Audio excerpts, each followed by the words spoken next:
What's up, everyone? Welcome back to the Jake Summer podcast. Off season is finally here for you guys watching this Tuesday morning. We're recording this Sunday morning, so Super Bowl is to be played later today. We'll find out what happens there. Talk about that with you guys on Thursday. But this is the first episode of the off season.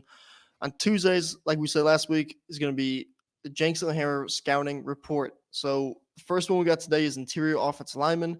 Me and Grayson broke down a bunch of the top prospects of this year's draft, and we narrowed it down to our top 8. So we're going to break it down for you guys, 8 through 1. Let's get right into it. Yeah, real quick, just want to say shout out to you, Hammer. We started this podcast, I think, middle of March last year. So we kind of just hopped into it on a random, hey, let's start a podcast. And to look at it a year later, finally another offseason. Proud we're here. Hopefully we get some more viewers, get some snowballing going, and we'll keep on doing these videos for you guys. Let's do it. Welcome to the Jenks and the Hammer podcast.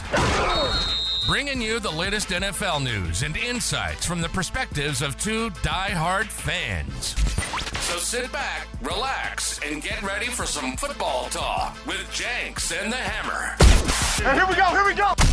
All right, guys, getting right into our interior offensive lineman rankings. So before we get into the top 8, the official top 8, Hammer and I wanted to give a quick shout out to a few honorable mentions that we think are possibly drafted and still going to be possibly good players in the NFL. So the first 2 guys I want to give shout outs to are Bo Limmer from Arkansas. He's a center, as well as Drake Nugent, however you pronounce it, the Michigan center. Both guys are pretty solid, but in this top 8, we're looking for guys that are more well-rounded as well as more solidified in their fundamentals, everything like that.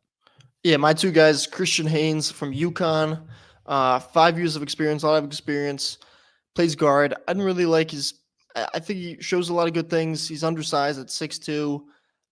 I just felt like he held a lot in tape. He got a lot of penalties, and his size kind of took him down, took him out of the top 8 for us. My other guy is Cedric Van Pran from Georgia. He's a center, really good. I think he's a 4th-round pick, just didn't cut it for the top 8. And real quick, right, we're doing offensive lineman this week. Next week will be defensive line. We're going to go every other offense defense. We're starting with the big uglies first because, as you guys know, the combine is later this month. So we're going to do the skill guys, having that combine background to lean on a little bit, talk about it more. But yeah, let's get right into it. Yeah, so with that, the number 8 guy, the first guy I want to kind of talk about is going to be Javion Cohen out of Miami. So the picture here, he's in Alabama, uniform around. You're wondering why. He was there for, I believe, 3 to 4 years. Then he transferred over to Miami this most recent season. Still was pretty solid. But he's a relatively well-rounded guard, right? He's a beast leveling out the guys in the second level. He goes out, and immediately when that ball is snapped, you see him instantly on a pull. He's already there. He's already to his spot. You don't got to worry about him waiting or being delayed, anything like that. He has good aggression and decent run blocking. I'd say the things he needs to work on, though, are not great hands. Once he gets to that second level, he kind of just starts throwing his body out there, which is something you see in college. But in the NFL, you got to go out there. You got to get your hands on the guy and then push, because otherwise they're just going to instantly go by, or they'll just kind of swim, whatever, get by you. Next, his footwork can be a little bit sloppy in pass pro as well, and his fundamentals just kind of need to be tuned up.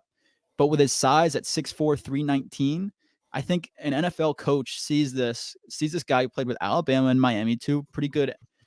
I mean, Alabama's damn good, but Miami's been all right the last few years in college. So they see a guy that's played a lot of football, and he's played at a solid level. With this size, you can improve him, get him turned around, and I think at an NFL level, he's going to be a starting guard within the next year, maybe 2. So that's why I got him going day 3, and that's why he's number 8 for us. And he can play a little right tackle, right? Yeah, so he played right tackle in high school and very little in college. Okay.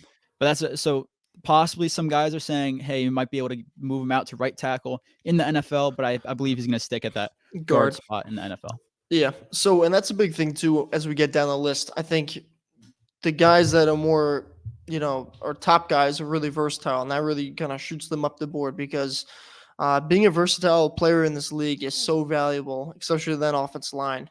Some guys that we have can play all 5 spots, can play, maybe just guard and center too. But, being versatile is just very key and can boost you up draft boards just like that. Number 7, we got Donovan Jackson from Ohio State. He's staying at 6'4", 320 pounds. Throughout his college career, he definitely got better with pass protection. He wasn't the best at it to begin with. He's got really good arm length. As we get up the list, there's a couple guys that kind of have short arms that kind of, downgrade them a little bit, but not him. He's got long arms, which is good. Movement to second level is impressive. He explodes off the line, squares up good with those linebackers and DBs. He's a good hand fighter, and he, runs his legs through those blocks better. And then he's a big dude, right? 6'4", 320 pounds. So you would think, balance, agility, he's got pretty good balance, pretty good, better balance than you would expect. But then, honestly, for that size 2, there are times where he doesn't have great feet. Footwork's not the best. And pass protection, where he has gotten better at, he can still improve upon it. He lunges a lot at times and gets tossed. But yeah, I see him as a day 3 pick. Good player, good size, good coming from a good program too. So that's gonna be attractive for a lot of teams. Yeah, and a guy like Ohio State, even like that's immediately Ohio State is a highly drafted team. So when you see a guy out of Ohio State, teams are instantly more attracted to him, regardless of the state of his play. Like I just said with Javion Cohen, like he has the fundamentals kind of there. You just got to improve on them, finely tune it, and then see how he does in the NFL. Yeah, and I don't know if I said this. I think it's gonna be a day 3 pick. I think a lot of guards, interior offense linemen are kind of slept on. A lot of them get picked day 2, day 3. There's not a lot of day 1 guards going just because the value to the position. Tackles are way more valuable than them. And, guards and centers can be found, through the middle and towards the end of the draft. So that's kind of why a lot of these guys are going to be day 2, day 3 picks. I think our top guys are like end of day 1, early day 2 guys. So just keep that in mind as well. Yeah, definitely. Yeah, tackle's always very, very highly considered instead of these roles. So number 6, the guy I'm going to talk about is Zak Zinter out of Michigan. He's a guard. This past season, he broke his leg. That's going to be the thing that everyone's talking about going into this draft process. This guy, he probably could have gotten drafted this past season, this past year in the past draft, but he actually decided to come back to Michigan and go after a championship with Jim Harbaugh and all of that. And they did it, but he got hurt, obviously, so he wasn't able to achieve that goal. But I think he has a lot of experience, and that's something that's attracted to NFL teams.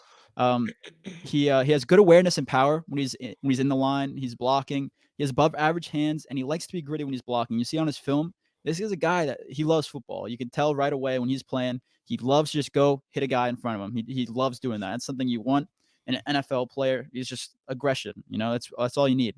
The bad, he seems like sometimes with his height, he's 6'6", 322.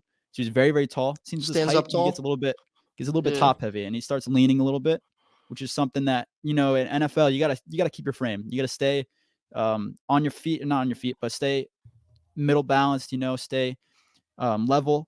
And his height is a blessing and curse in that way. His balance can be below average at times when pulling or on a run. He's very tall, very lanky, so he kind of goes to reach for blocks and things like that, and people can go around him, or he just loses his balance in that pulling. So all in all, I think this guy is a very highly respected guy, I think, around the league. 5 years in college, and he played in Michigan, and he was very good at Michigan as well. But that injury, like I said, is going to hinder him in this draft process, and that's why I got him falling to late day 2, possibly early day 3 as well for Zak Zinter. Number 5, got Cooper Beebe. This guy's a really fun guy, exciting guy in the draft. A lot of guys are looking at him. From Kansas State, he's 6'4", 335 pounds, big dude. There's rumors that I dropped in the 315. We'll see what he weighs in at the combine. 5 years of experience, so coach is gonna love that experience. This dude's a man mover. This dude is a man mover. He's a double team monster. He's going with it. He's going to help with the double team and put some dude on his butt. His film was really fun to watch. Really good awareness. He finishes every block. His movement to the second level is really impressive. The bad, he could be a little heavy on his feet. He's a big dude. Mobility, balance can be an issue at times when he's pulling out to the edge. He's got short arms, which hurt him a little bit. And, I think he could definitely improve with pass protection, like a lot of these guards can. I think he's a day 2 player. I think I think he goes third round, probably late third round. But he's a fun player. If we had a picture of his face and like you see his build, he looks like a guard from Kansas State. So he's a fun prospect. And yeah, I someone that I've seen mocked to the Packers in a lot of mock drafts. So he's interesting one to keep your eye out for. Yeah, I'll say this real quick. You said heavy on his feet. I mean, makes sense. Look at those calves. I know those calves. Those things are tree Big trunks. They're calves. bigger than my those things are bigger than my quads. It's His ridiculous. calves look bigger than his arms. Yeah, No joke. It's ridiculous. No It's joke. huge. Anyways, Yeah. number 4, we got Zak Frazier from West Virginia, the number 2 center in my opinion in this draft. He's a guy that some people are swapping with Jackson Powers Johnson, or Jones, whatever. And I like him. I think he's a great prospect. He had 806 offensive snaps with only 4 hurries, 3 hits, and 0 sacks throughout the season. And he has long arms, great hands on the inside, and love how he's able to stay balanced when he's going to that second level and maintaining blocks. It seems he's always trying to immediately turn guys. When you're watching his film, as soon as the ball snapped, he puts his hands right in their chest, instantly just turn them to the right, left, whichever way he needs to make them go. It seems like the one thing that I really had issue with him, he seems like he's getting pushed in pass pro. That bull rush doesn't seem like it's something that he's really perfected protecting against. It seems like he's getting pushed back, getting some pressure up the middle, and in the NFL against these really, really big defensive tackles, when you're getting bull rushed and you're just getting pushed back, that's putting pressure right on that quarterback. He either has to roll out and he can't step up. And in an NFL right now with all these speed rushers, that's dangerous. It's very, very dangerous. Yeah. So that's something he needs to improve for the NFL coaches to really, really love him. Another thing, he seems to get top heavy at times. And like I said, he's good once he gets lashed on to the guys in the second level, but sometimes he whiffs due to just kind of staying unbalanced and things like that, getting that second level. Yeah, he definitely looks a little undersized. Right? Say that one more time. I mean, he definitely looks a little undersized, staying at 6'2", gonna have problems with that bull rush, Yeah, 6'2", 314. It's a little bit smaller for a center. But I will say I like his run blocking a lot, but his pass pro is really where he needs to work on. And for an NFL player, I think it's leading to him being a round 2 pick, late round 2, early round 3, just to work on those few things. And if he's able to show that in the next few pro days, everything like that, who knows, maybe he moves up those draft boards a little bit. Yeah, it's gonna be interesting to see how he comes back from that leg injury. You said that it doesn't look like it's gonna play a factor because it was a clean break. That was Zinter, the Michigan guy. Oh, that's Zinter. Oh, I confused. Yeah. But either way, I mean, Zak Zinter as well. I don't think that the leg injury will hinder him. But yeah. All right, my bad there. Number 3, we got Graham Barton, Duke. 6'5", 314. He's a really fun prospect. Played center freshman year. And the next 3 years, he mostly played tackle. He is really versatile. He can play all 5 spots, which makes him really attractive to teams, really fun. He's athletic, good flexibility, mobility. He would work best in a zone scheme. Hint, hint, 49ers. He's best in the interior, in my opinion. He's got a good wide base, good hand placement, explosive first step, works at that second level. He's got short arms, though, and this is why I think he's better in the interior than a tackle. He struggles against speed rushers at tackle when he's out there on the edge. He's late. He's got a late reaction to blitz pickups. He exposes his frame, and guys get their hands inside easy on him. And sometimes, honestly, when I was watching my film when he was playing at tackle, he kind of seems a little lost out there. Just, seems like a lot for him. So I think, he can play tackle at the next level. Would I play him there? No. He's guard, center. But that's the thing, right? I mean, you get a couple injuries, you have this flexibility in him that he can move the tackle. So that's why this is why I think he's going to be an early day 2 pick, or I think he's going to go into the first round. I could see him going into the first round to San Fran, to a team that needs some O-line help inside, has flexibility to play all 5 spots. And on top of that, he's athletic enough. He's got good, mobility, flexibility, that he's, a good player for this zone running scheme that San Fran loves to run. I compare him to Marshall Yanda. He played tackle in college, just like Barton, guard in the NFL. He was a guard for the Ravens, long time, Pro Bowler, All-Pro, really good players. So that's my comparison for him. Yeah, I mean, I'll say this. Yeah, that flexibility, like you said, That's so valuable in the NFL especially for guys on the interior. Guys are going in and out, like in and out the door, like it's like a rotating one of those doors you're pushing around. With injuries, the injuries are huge in the NFL and the interior line. So a guy like this, you plug him into the roster, he can play across all those positions. That saves a few spots, and he's also able to plug in. You're able to plug and play him anywhere that gets hurt. So that's a great thing for a draft prospect. Yeah, definitely. Number 2, we got my guy Christian. We got my guy Christian Mahogany, Boston College. Wait, Hammer, 6'3", 322 pounds. Wait, Hammer. Is that you? That's me. Is that you standing next to Christian Mahogany right there? That's little me. Yeah, I got to. Yeah, I was lucky enough. So Christian's from New Jersey. He went to Paramus Catholic High School. That's where I coach. This off season in the winter, he was back home. Goes to the same gym that I go to. We work with Paramus Catholic, and lifted with them. We squatted together. Really good dude, hard worker. He's excited for the draft. Was excited for the process. So he's a stud. I got him at number 1. Jake's maybe put him at number 2 because the guy above him is more flashy, more versatile, this and that. But Christian Mahogany, he is the best guard in this draft. He is the bully. He's the bouncer of the party. His power stands out on tape. It's unreal. He moves dudes. His agility to get to the second level is really impressive for a guy his size. Burst off the line of scrimmage. He's got a wide base, good hand placement, long arms, plays with good leverage. He's a first-round talent. And like I said, I think he's the best true guard in the draft. I think he's going to be a day 2 pick forever, though, just because, he had a bad injury in his college career. That's going to set him back a little bit.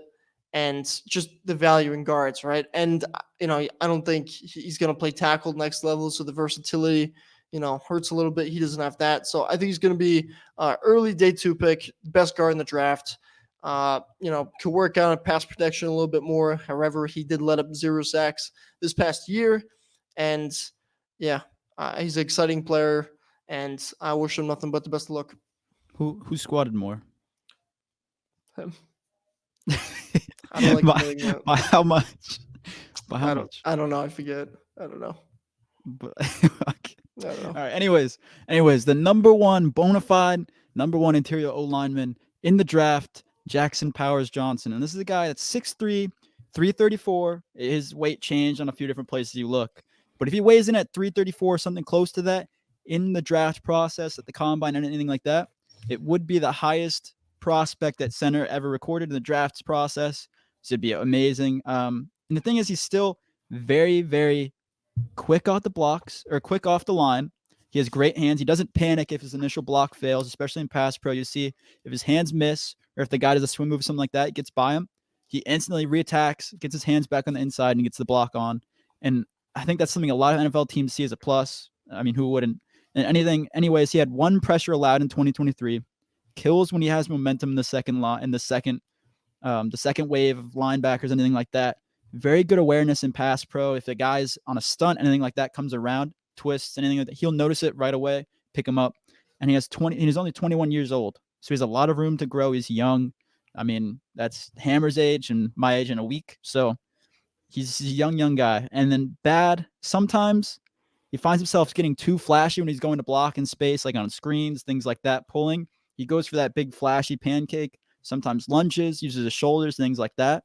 And like I said earlier, in the NFL, you can't do that. You got to get your hands on, push them, things like that. And maybe if it's a corner, you'll be able to pull that off. But these big NFL linebackers, you're not able to do that too. So things like that he needs to improve on. Due to his size, he fails to get in the right spots sometimes. He is 334 pounds. It's going to hinder his speed a little bit. So maybe if he gets a little bit off that weight, able to improve a little bit in speed, he's going to be that guy at center for a lot of years to come. Only thing I really wanted to note is that this is his first year at center. He previously was right guard, but looked very, very comfortable in the center role, more comfortable than he did at right guard. So I think he's going to stay at center in the league, but that's also something to look at for NFL teams is the flexibility. My comparison was Eric McCoy. As a Saints fan, I know Eric McCoy is a huge center. And when he's on the pulling end of the blocks, or if he's going downfield, this guy crushes people. And that's exactly what Jackson Powers Johnson loves to do. So I think Eric McCoy is a great comp. And I got Jackson going mid to late round 1. I really do. I think he could go anywhere in that 15 to 20 range, or even all the way up to 30. It depends on what team's kind of going to run on this year. So I'm interested to see what they do with Jackson. Thank you guys for tuning in to the prospect video. We got a lot more to come. Like Hammer said, we're going to do one every single week, alternating offense, defense. We're hoping that these guys interest you. Comment down below basically what you want us to do next, how you want us to change it up, what players you think we missed, you think we're too high, too low, things like that. And one closing thought I want to say is the Super Bowl's tonight. The Deadpool trailer comes out. I'm going to try to do a Deadpool trailer reaction video. Hopefully it's already out by Tuesday when you guys get this. But Hammer's never seen Deadpool, so he doesn't know what the hype's all about. So I got to get him educated, got him to watch those 2 and get hype for Deadpool 3. Yeah, I'm not a nerd. I'll say that this guy doesn't even watch Wolverine. He thinks Captain America's more badass than Deadpool or Wolverine in general. Captain America, hell no. Deadpool and Wolverine are 10 times more badass. Cap is more badass. You wish. You wish. Okay. It's just because he thinks he looks like Captain. That's all it is. I've been told that by many older moms. All right, so that's gonna do it. God. And next week's interior defensive lineman, excited to do that one. Jenks, closing thoughts? Nothing? Good. Okay. Follow us on Instagram, Twitter, TikTok at JanksHammerPod. You can listen to us on Spotify, Apple Podcasts, and YouTube. Make sure, if you watch on YouTube, to like, comment, and subscribe. And we'll see you guys next week. Thanks. See you guys. Thank you for tuning in to the Janks and the Hammer podcast. Remember to leave a review and follow all of our social media pages at Janks Hammer Pod for more content. Until next time, who dat and go Pack Go!